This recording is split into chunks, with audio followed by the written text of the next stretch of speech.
Another hadith which actually reminds us of the form of the sea and which is very much relevant to this day as well.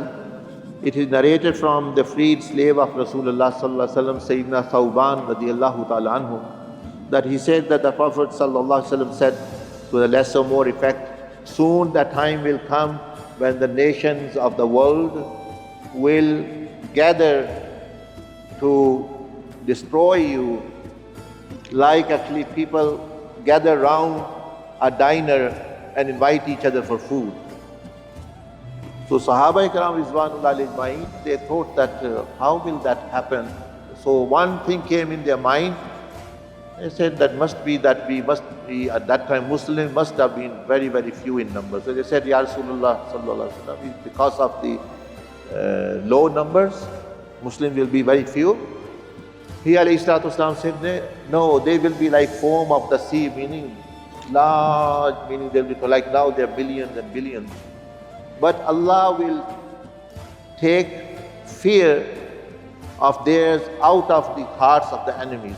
So they will have no fear attacking this country, you, anyone.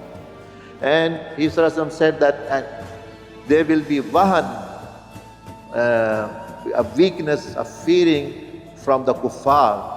Actually, governments will have power, military will have power there, but they are fearful. They say, oh no, we should not actually do, we should not protect Gaza or other things there. Why? They said, what is wahan? The Prophet ﷺ said, it is love of dunya and dislikeness of death.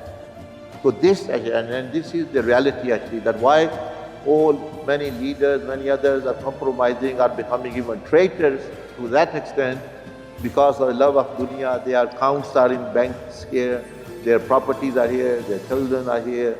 So they feel love of dunya, they think our dunya will be destroyed, and they don't like to die.